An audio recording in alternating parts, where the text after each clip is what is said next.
What's up, ACL Nation? Welcome in to Baggin Braggin episode number 5. Can still do it on one hand, but we're running out of fingers.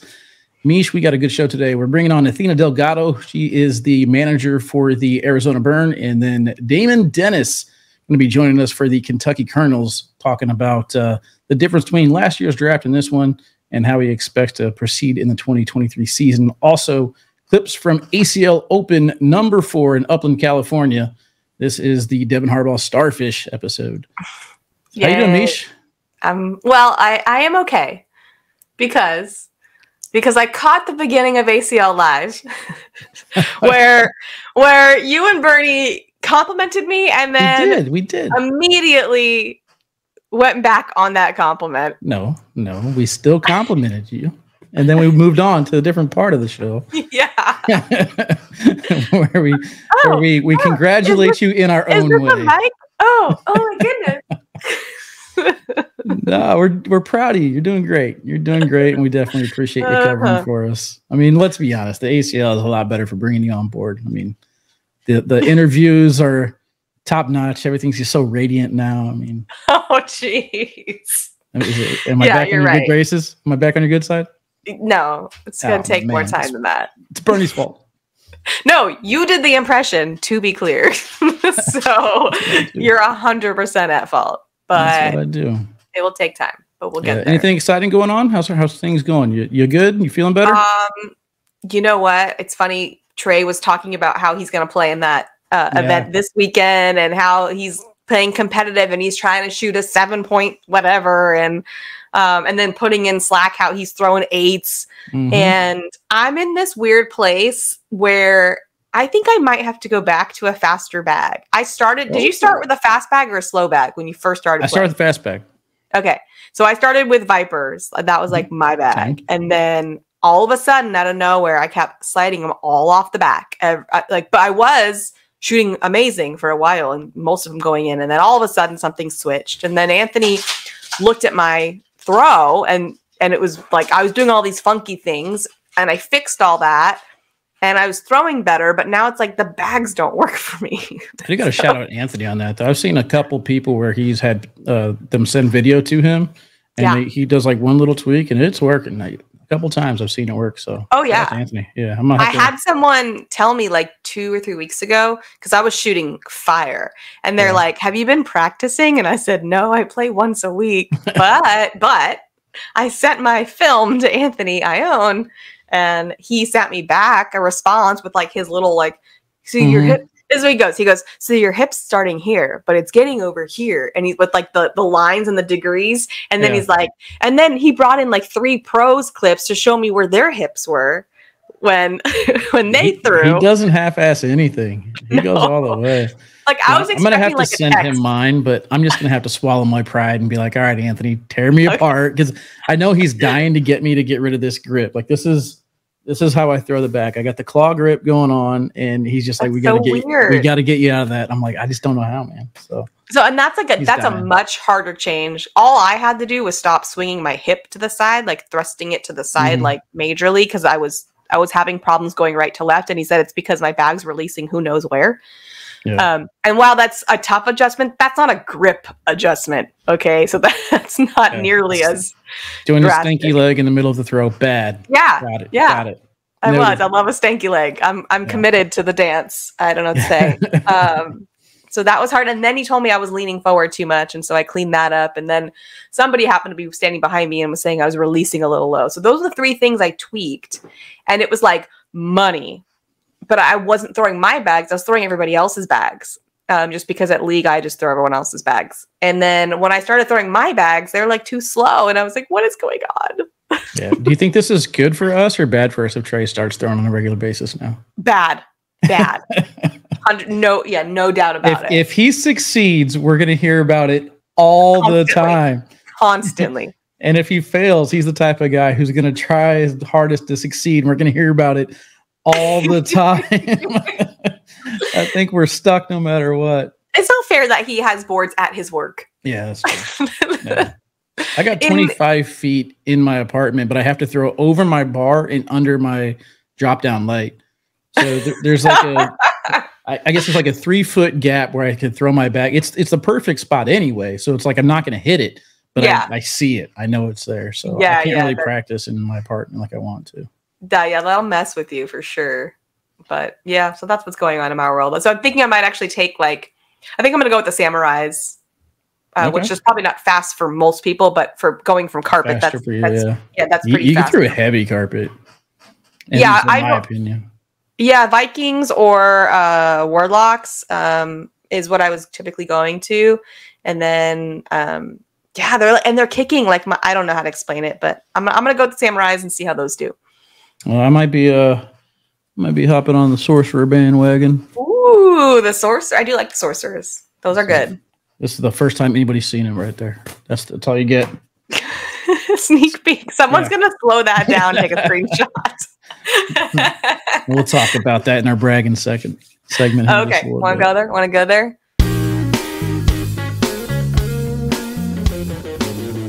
Yeah, so I'm going to brag again. I did this like probably 4 out of the 5 episodes so far, but again, bragging on the sponsors.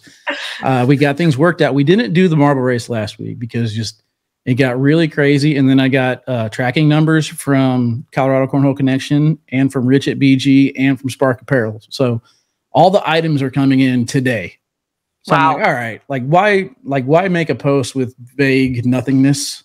Yeah. Whenever I can make a post with actual pictures of the items that we're going to be giving away, explain to people how to subscribe to K9 Unit and why you want to subscribe. And I think the marble race is going to be a lot of fun. Corn's working on it. We got a flyer made. I'll be making that post soon.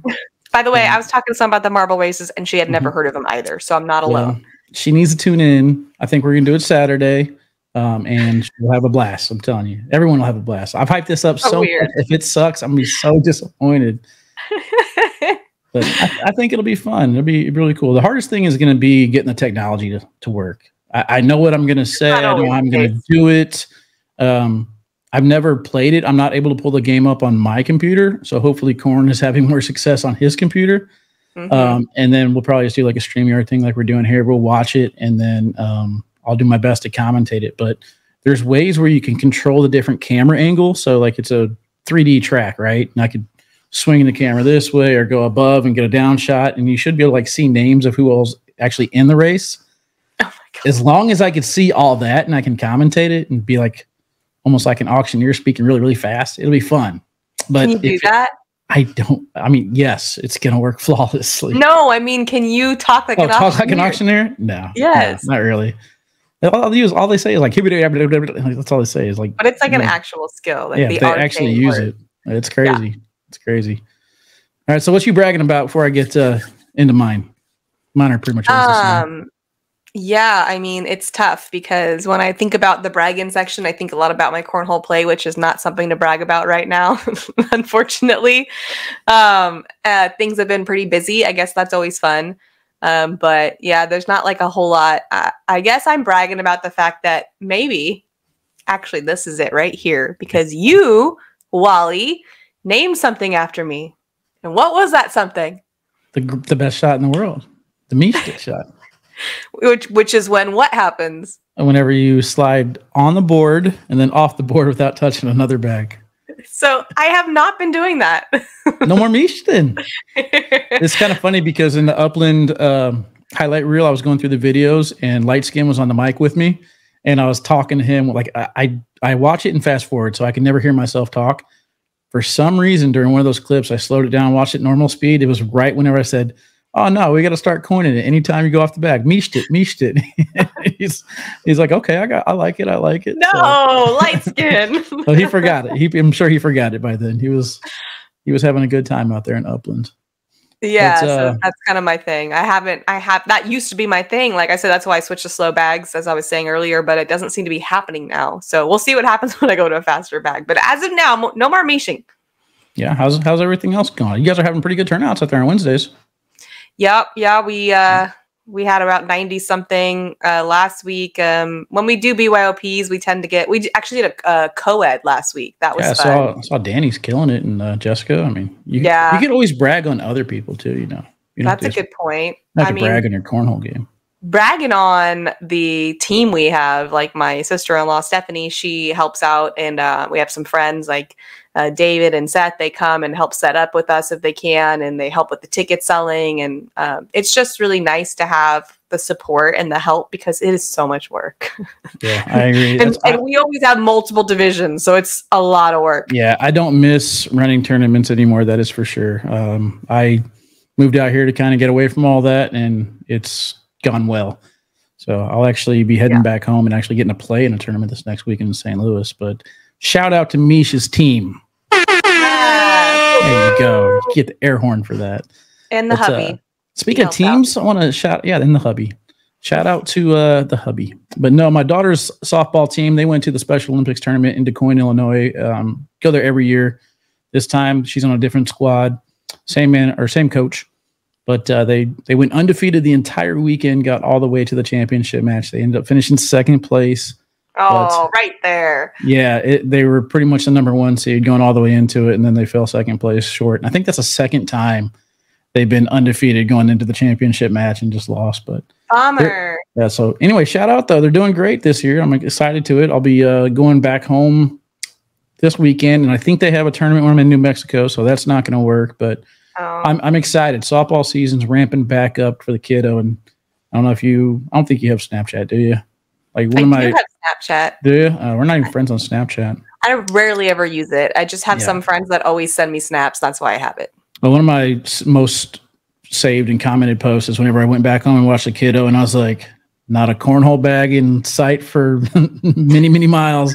It's my happy place. I just love watching, the kiddo do her thing. It's almost better to watch them succeed than succeed on my own.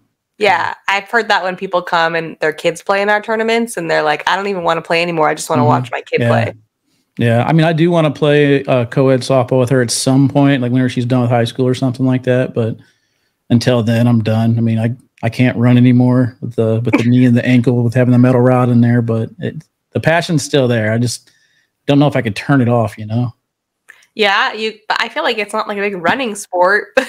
Right? It is for me. Like I hit down the line and I place it perfectly, and I always try and hit inside the park home runs like I'm 18 again, and not the case.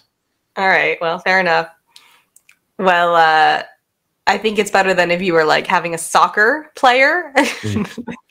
She used to play soccer. She wants to play soccer again, but we did that. I would not be partaking in. We did that one time. I played indoor soccer, and I was on the bench to start the game, and I was like, "Put me in. I'm ready to go." They put me in, and I was like fired up, like playing against other parents of other teams. So the kids are watching, and I gotta be the cool dad. I gotta be the athletic dad. I gung ho. I ran all the way down. As soon as I come in, the ball's just down there. It's just me and the goalie, right? I'm running full speed. There's a guy coming at an angle. He's a little bit faster than me. He gets to me and hip checks me into the boards because it's indoor soccer. So I kick the ball, and as I'm kicking the ball, he hip checks me, and I get twisted, and my back hits the wall perfectly. All the air gone on the first play of the game. Take me out, coach. Take me out. I took myself out.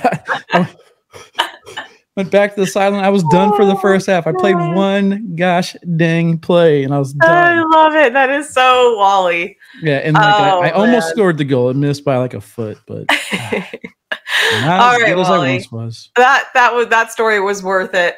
But we are unfortunately out of time. We got to go over to our next sections here, so we'll be back in just a minute.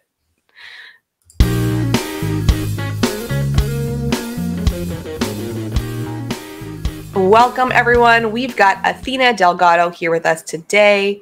She is with Triple Play Cornhole in Green Valley, Arizona. She's the Arizona State Director, the Arizona Burn Team Manager. She married her high school sweetheart, and she's got one kiddo. Welcome to the show, Athena. Hello. What up? What up? How's it going? Going good. It's been rainy out here, which is very weird for Arizona. Yeah, same here in Cali. Hey, you guys got to water the fake grass you got out there? Yes. Ouch. That's exactly what we do. We actually have real grass in our backyard specifically, but it's fancy. usually fake. Fancy, huh? How does everyone else feel about that? Like the judgy neighbors. Yeah. Everyone up in Athena. So All tell right. us, tell us about Triple Play. How'd you get Triple Play started?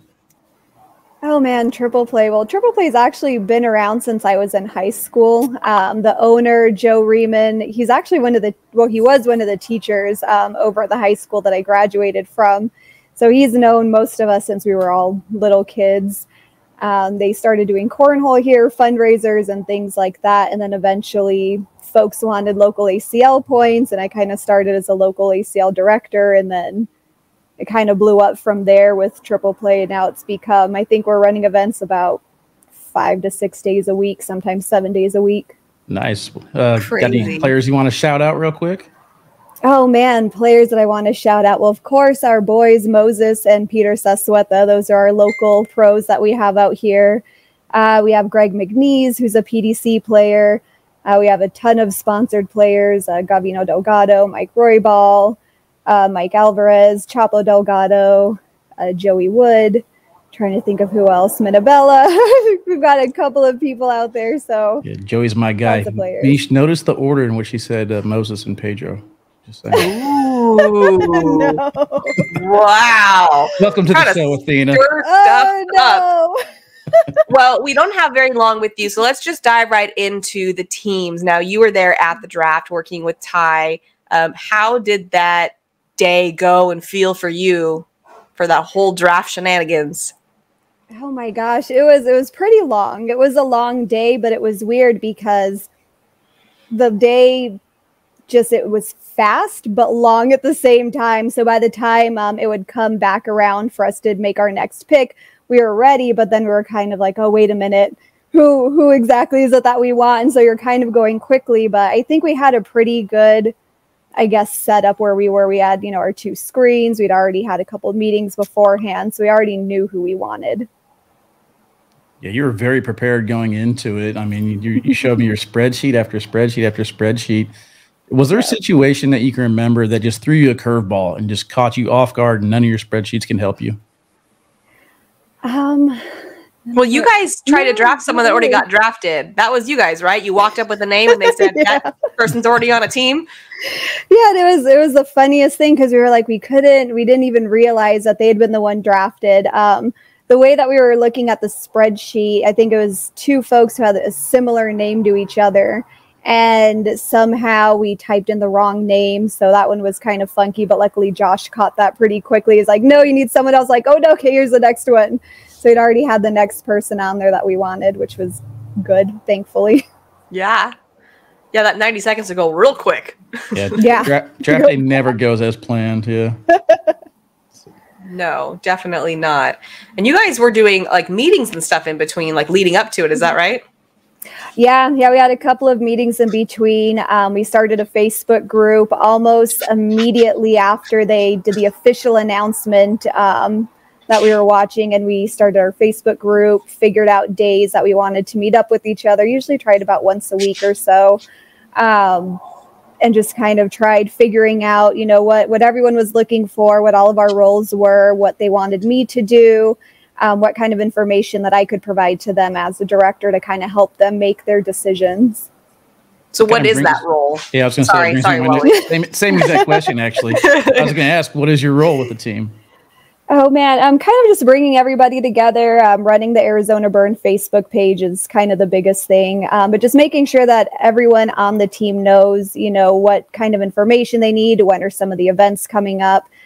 Jersey orders, we did have to put in some jersey orders, so getting sizes, numbers, and kind of, keeping the communication open with each other and, asking them if they need anything from me or if they have questions about something that maybe they didn't get any information on for any reason.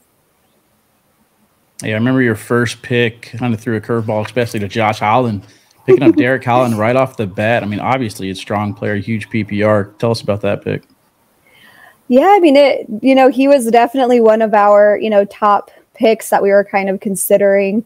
A lot of that really was, Doug Zaft, Bill Hadley, and Ty Lopez. They really had a very specific, particular order. This person was chosen, then this is who we would go with. But he was actually, after a lot of discussion and kind of the night before, it was pretty solid of this is exactly who we want, based off of, not just PPR, not just how great he's been doing, but just his personality and kind of how we felt that it would fit within our team itself. I kind of have a question, like off topic from the teams for a second, if you're cool with that, just with the triple play stuff that you're doing, like as a director. You said you guys are playing, 5, 6, sometimes 7 nights a week. Like, how did you get with the venue and everything to make cornhole that many times a week? Like, I feel like that's difficult to do. At least in our area, it's spread across different clubs, different venues. So, like, to kind of get other places on that same kind of track. Yeah, I mean, they were kind of already doing events here. So they had a Triple Play Tuesdays, which had been around for a while. Over the weekend, they actually ran a lot of cornhole events. Actually, half of it was cornhole. The other half used to be horseshoes. And quickly, quickly people really preferred cornhole. It was a lot easier for fundraisers for the local community. So there's actually permanent courts that are out here. I don't know. Can't really turn you guys around, but right out here we have 8 sets of courts and it just lives here permanently. So it's pretty easy to have people come in all day long. They can play cornhole at any time that they want, but for our select nights, we do have specific nights either for league or certain themed nights that we have. I see. How long did it take you guys to grow to where you're at, or is it just kind of automatically in that area? I mean, you guys have pretty decent weather all year round, obviously, except for now, but you guys get to throw, unlike us, where we only get to throw pretty much 3/4 of the year. Oh man, I mean, yeah, the weather is great. I mean, a lot of us, I think, are used to it. We like it a lot hotter, so we even run our events all through the summer. We had what we call the Smoking Hot Regional around like June or July, and I mean, we're talking, it was like 105 or 106 degrees outside. Everyone's sweating. We had pop-up canopies everywhere. It was it's definitely an event that we would never forget. But we can even play, in December and January where it is a bit cold, but we have heat lamps. But at the same time, it's not terrible. I think the hardest part for players is when the wind does decide to kick up on those random windy days that we do get. But it's normally pretty good. I think everyone gets used to it. We always have a joke that if you can play outdoors in wind, throwing indoors is, a lot easier for you. So that's kind of what we tell folks. That is the elements that, us more, like the pros, for example, don't have to deal with that unless they go to Spencer McKenzie's. Like, we're used to the more, the conditions that we can control indoor for the most part. So it's definitely a different game out there. Are all the boards outdoor? There are no indoor lanes? All of them are outdoors. We do sometimes add in about 1 to 2 sets indoors in a banquet room. So there's only so much space in there that we can have indoors. I think, years ago, at least talking to, Joe, the owner of Triple Play, he had said, had I known then when I initially designed Triple Play that it would become the local community cornhole facility, he might have rethought a couple of things. But he's actually working on getting some of our lanes covered. So it's going to make it pretty interesting over the next few months once they actually start construction with that. So a lot of the players will be really, really excited to see that once it starts. There you go. Moving on up. Moving on up. Speaking of moving on up, Athena, I know you're involved with the ACL quite a bit. Like, you're at a lot of the events. Like, what's your role beyond just your local stuff? I would say the local director stuff that I do here, regional events, state events. I think my role with the ACL is just kind of, when they need help, I plug in, kind of do a lot of things with them. A couple of the open events, the Arizona State Championship last season was actually the first time I got to help with that. So it was really, really neat. And, Todd Kosicki was kind of the person who kind of helped, get me, I guess, started with kind of helping with a lot more of the opens. He really was like, I think this is something that you're really good at. What do you think? How do you feel? And I think once you kind of get in, a lot of the people there, the folks who do the traveling, you have your big travel group that, both of you kind of go off to with them. And it's just a massive family that really brings you in, you know, in the best sense of the word. And it's been pretty neat, but I don't know that there's, I guess, an official designated role in it aside from I just go in and I do get the opportunity to help, and it's been great. Yeah, do you ever get to play anymore, or you just work only? No, I don't play often. I think if I do, we do have co-ed night out here, so usually either my husband will pull me in to play, or I'll play with someone if they need a partner or anything like that. But normally if I'm out there playing, either something happens with a tablet, someone needs help with something, so I don't really get to play as often, but I'm a lot better behind the scenes, I think, than on the boards. I can relate to that for sure. Unfortunately, we are out of time, Athena, but it has been awesome to connect with you and learn more about your roles, both as a team manager and your role with the ACL as a director. So thanks so much for being with us. Yeah, thank you. Thank you.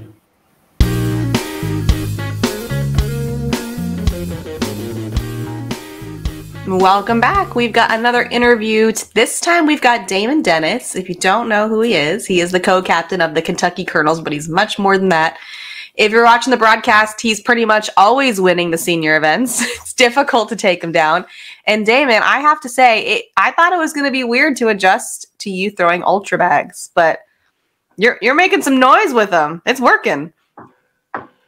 Well, I like to think I could throw anything if I had to, but I have got my favorites, and right now the ultra bags seem to be working just the way I need them to work. So I've got my favorites ultra bags figured out. I think maybe they can come up with something that may work better in the future, but I don't know how it would, because them bags they like to go in the hole. So you're going to keep throwing slick bags. You don't switch over to carpet anytime soon, start rolling?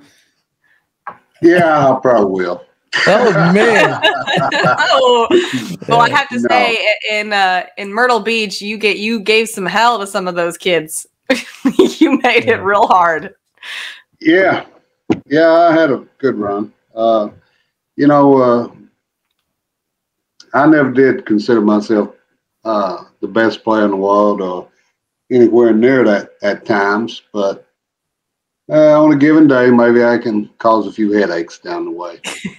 You definitely you're can. You're gonna have to put some of the youngsters' hopes and dreams on the back burner again as you take on Ryan Wiedenfeld and Ryan Smith for the first shootout. What are you and Jimmy doing to get ready for that? Isn't he on a cruise or something? Or he's out having fun, huh? Well, you know, Jimmy's the type of player that I don't ever have to worry about him. He's kind of like Philip was, very dependable, and Jimmy can carry a team all the way to the finish line if he needs to. So I'm pretty comfortable with him. You know, maybe some people wouldn't be, but I'm about as comfortable with Jimmy as I was with Philip. That's awesome. Yeah, that's amazing for you to get that chemistry twice.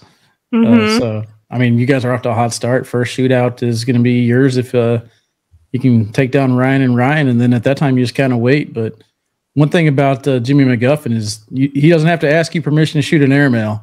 He's going to shoot it on his own, and you're perfectly fine with him taking that shot, aren't you? Yeah. Win, lose, or draw, just far away, Jimmy. That's all I tell him. I think age, with our age, we don't tend to get upset at individuals. We may get upset at ourselves, but we never point our dissatisfaction one to another. Yeah, that's one question I was going to ask you a little bit later on, but since you brought it up, I watched the seniors division a lot. Anthony and I got on the mic calling a lot of the seniors divisions, and it was so much more fun watching you guys interact with each other compared to a lot of the youngsters who are up and coming and they miss a shot and they get angry right away. You know, like, what can you offer to these younger players as far as keeping their composure after missed bags or missed games? Well, I think all of us need to keep in mind, even let's say the top 4 players in the world, if you would ask them, I'm sure they would tell you that we can't win every game. There's going to be shots that we wish we had back and we think we could hit. But all in all, God made us unperfect, and that's what we are. We're just very unperfect, but I'm thank God every day that He's given us the ability to be as good as we are, and with a little bit of practice, and we improve on that. So I think practice is where it's at, and I also think that never try to make up excuses why you missed a shot. I tell everybody you can fix mistakes, but you can't fix excuses. I like that. That's a good one. Yeah, because you can't. It's just an excuse. I feel like it negates the learning process. Yes. I got so many more excuses than I do mistakes, so I'm gonna take that one away from this. Well, you're honest. Yeah. Well, let's kind of transition over to teams. We had our first draft in Myrtle Beach for this season. You did have a team that you were part of last season. How did the two compare? What did you like? Just tell us about your experience on draft day. Oh, I was really pleased that, I guess you would say the monkey wasn't on my back. I'm not much on paperwork, computers, writing stuff down. I always worked with my hands to make a living. I didn't sit at no desk or anything. And I don't believe Matt does either. Matt works his tail off at his job also. But he's still a little better at it than I am. So I was glad to have him, and Jim Glasscock there, and maybe asking a little bit of advice, but I was pretty well letting them take hold. Now last year, we was on vacation. I was sitting in that hotel room, and I was picking the players I knew I liked and thought we could work together, and we had Trey wouldn't admit it, but we had a decent team. Trey wouldn't admit Barney wouldn't either, but we had of course I lost a draft choice there early on that would have helped us, I believe. But all in all, I learned a lot. I learned one thing: I don't like being the driver's seat. Did you see what Trey gave the Kentucky Kernels this year, though? Yeah, I don't really look into that too much because it doesn't matter. When the season starts, we all may have predictions and we may all have, grades that we give players or teams, whatever. But all in all, things could change very quickly down the road. So I don't look into that. I guess as a team we appreciate it, but I think Matt and Jim Glasscock and myself are not going to look into that too awful hard. We're just going to try to get the job done. Yeah, you got to settle it on the boards, let the bags do the talking for themselves. So going forward throughout the season, I mean, you obviously said that drafting part was the hard part. Now you kind of just go to work, but what's your role going to be for the Kernels going forward? Are you pretty much just going to throw bags in the hole now and let Jim and Lunsford and Matt handle, or are you going to kind of voice your opinion on possible trades or adds or drops? If they need me, I'll give my feeble advice, but hopefully they won't need me much. I just soon concentrate on throwing the bag in the hole. And honestly, someone like Josh Lunsford, you mentioned him, if he would take over, I'm sure Matt would love to talk it over with him and Jim and me and just get an idea of what how the team is going to function, and then let Josh take it over. That way Matt won't be under the stress trying to play and get people in place too. Because that is stressful. Last year, I don't think I practiced one time before the team's event started because I was trying to get everybody there and you trying to find everybody once they got there. And it's a very stressful thing. I'm glad that they broadened it out to where, and I think it'll help a lot, to where you have 2 or 3 or 4 looking into it and helping out. And a young man last year helped me out a lot too. He he was a PDC player, and he helped me out tremendously last year. So my hat goes off to him also. All right, on. That's good. Yeah, I think that you got a couple of good steals late in the draft. Nate Voyer is one that went a little bit late, and then Kimberly Glass, you saw this last weekend. She's throwing great. Couldn't believe it. Your back end's pretty strong. I left him after about 6 hours. I told him, I said, if y'all don't mind, I need to head home. You know, Monday morning comes early, and I got things that I need to do. My wife, she needs to go to work and stuff like that. And they said, no, go ahead. But I listened to it all the way home, and I could not believe some of them players, you know, Bob Vaughn, Kimberly, and all them, Nate Boyer, is that his name? Yep. Yeah, I couldn't believe they went so late in the draft, but we're glad to get them. Oh, yeah, I bet. Yeah. Yeah, there's definitely, I think that was kind of a theme we saw. Some players fall to the bottom, and the teams that were paying attention really got some good value there towards the end. The word that never dies. The word that never dies. Where that word comes. Who created that word anyway? Apparently Bernie. But unfortunately, we're out of time. So I guess my last question, Damon, is just, you know, you talked a lot about how much stress and pressure it was to be the captain last season. And I really do think that it's a special kind of person or personality to be that leader of the team. Do you think that is best in the hands of the director versus the player so that it doesn't get muddy? Or do you think that there are some players that role fits well? Oh, no doubt about it. Some players can handle it. I mean, some of these young guns out there, and Matt might be able to.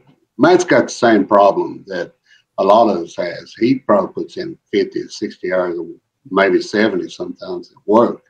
And then he flies across the country to play, and he's already wore out when he gets there. So, you know, if your body's wore out, your mind is also a lot of times. But a lot of these young guns, hey, they can take it by the rings and head it on down the track. But, you know, I couldn't, but Matt's tougher than I am, so he probably can. You know, I hope he can. But I think Josh Lunsford help out a whole lot, and Jim Glasscock, you know, Jim strikes me as a person that is good on the boards and good with the pencil too. So yeah, it's definitely important. Good to have on your squad. It's not every day that we talk to a Hall of Famer, Meesh. I know. We got it knocked out early. Damon, you're the best. Thank you. Yeah, thank you.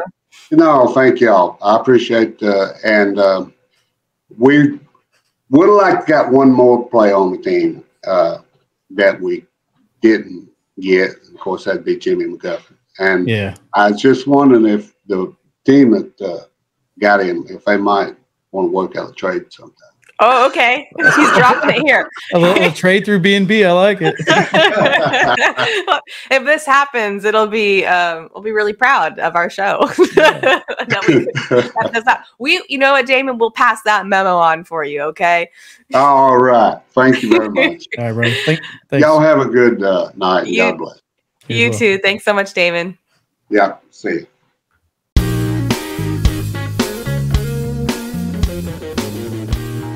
All right, so we've got 5 clips. We're going to start with number 5, and then we will count it down to 1. So here we go. Number 5.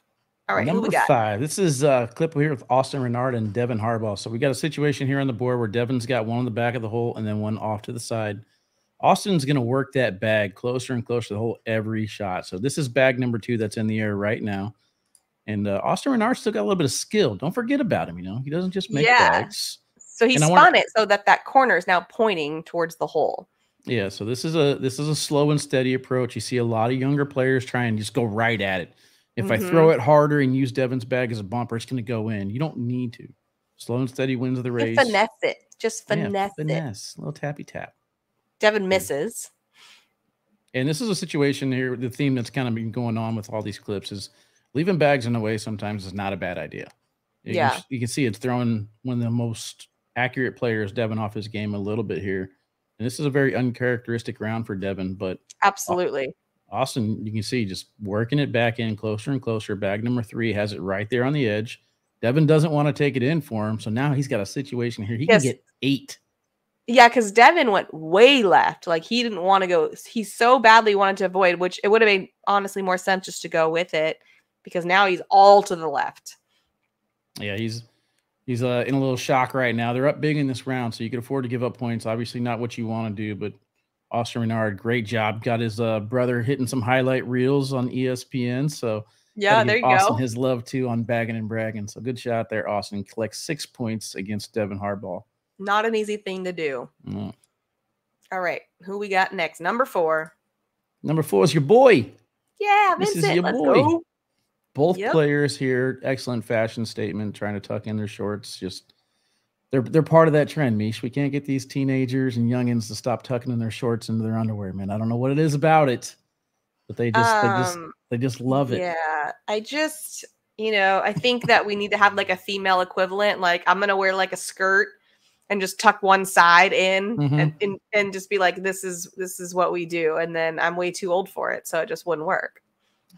Yeah, matter of fact, I didn't even think about it. Fisher Hamilton's on this highlight reel too. This we got all the short tuckers. Yeah, I'm gonna invent a shorts that has one leg that's just like bicycle shorts on one side, so it stays close to the hip, and then the other side will be baggy. That way they can still look stylish. It's gonna look really cool. Yeah. Yeah, I'm gonna go with a no on that, but like maybe table that for a later time. All right, well let's actually go back and describe what's happening here. Yeah, so Vincent Frisch, I wanted to put him on the highlight reel because this is one of those pairings where Vincent and Devin Harper teamed up this weekend for Open number 4 in Upland, and Vincent had a heck of a weekend. He won the blind draw with Brendan Ballard as well, and then he went into the doubles pairing with Devin Harper. And obviously they took it down, but I wanted to show that Vincent wasn't carried. Vincent is a strong thrower. And where was he picked? Second round? Third round? In the draft? No, second round picked in the draft. So it wasn't a fluke. So he's a PDC player that has some skill. And I kind of wanted to give him a little bit of credit here and show what he's got. So situation here, ugly in front of the board, in front of the hole. He's got a chance to go up top here and collect points and then force Gavin's hand on the other side. So he hits the airmail. Some tough shots. So right there, he's in control of the round now. Gavin's now chasing. Gavin unable to get the cut or the rut all the way around and in. So this is a situation here where I'm laying up. I've already got my 2 points. Gavin's chasing me. Yeah, but the Gavin's bag did land on the hole in the front, so he has hole control. Yeah, and with that roll shot or that cut shot there from Gavin, that tells me that he doesn't want to go up top for the airmail. He wants to stick with his strength, which is cutting around that. But you see Vincent, he's got 2 hats on, and I've been told that there's a certain special thing about Vincent 2 hats. Vincent with the 2 hats. Vincent with 2 hats. Goes backside airmail. He also does like the leg kick. Yep. I can't really do it because I'm sitting down, but it's you know it if you've seen it.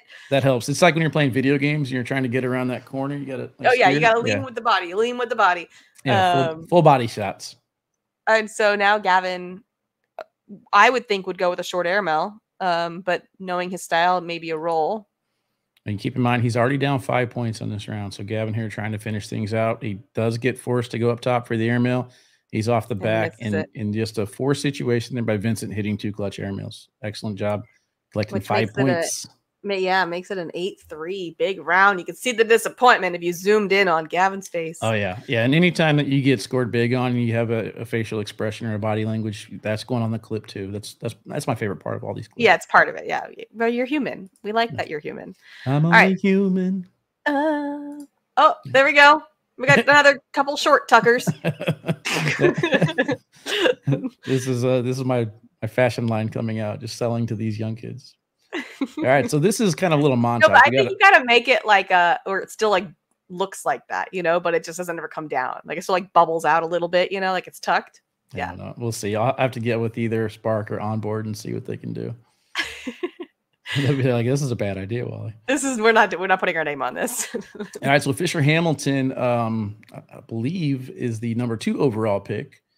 And I wanted to kind of get a little bit of footage out here for you guys as well, showing his different skill sets. The situation here, he's got one bag leaning the hole, the other bag kind of off to the side on sticky side material. It's kind of hard to see here, but he does a great job of turning it over, going slick side. And Fisher Hamilton is one of these players who's going to muddy the board up. He's going to get it nasty. and then he's still going to finish the game throwing over a 10 PPR. So he is meant, and you see that bag slick side there. He is mentioned as being rookie of the year. You know, I got my boy, but Fisher Hamilton, I'm not going to lie. If he wins rookie of the year, I will not be surprised at all. No, and nor disappointed. Yeah, he's one of these rookies that could actually repeat what we saw last year in rookie of the year, winning the overall championship. Correct. I would agree with that. So now he collected all those bags. So he's got his in, and Vincent's got his off to the back. Yeah, so I think I cut right over to the next one. Yeah, so situation here again, this is what I was talking about, though. Fisher Hamilton leaves the board muddy. He's got that blocker right in place. You see the Vipers thrown by Andrew on the other side. It's creating a situation. Fisher's already got one in. Leaves that blocker there, forcing a situation now where it's 10-on-3.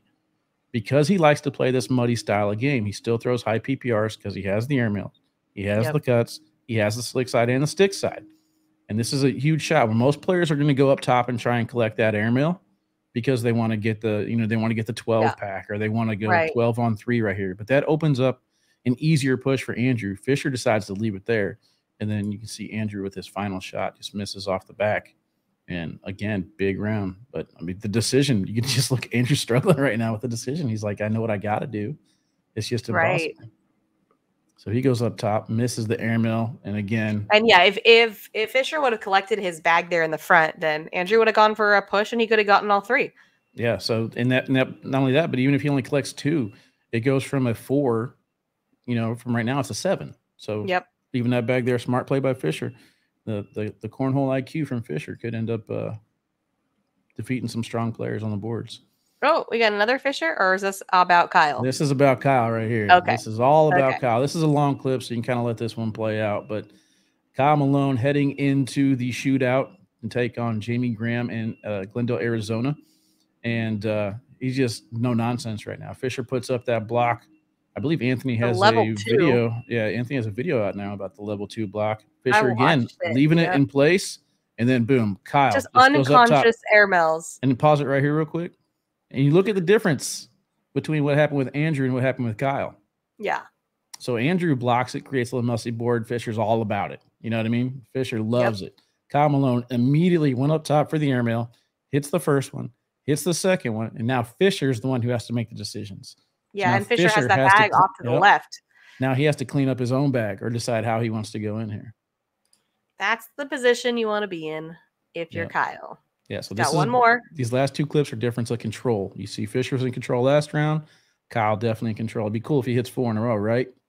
He does. Oh, he does. He does. Kyle I'm sorry. Did you ask for 4 in a row? Yeah, he's at the top of his game.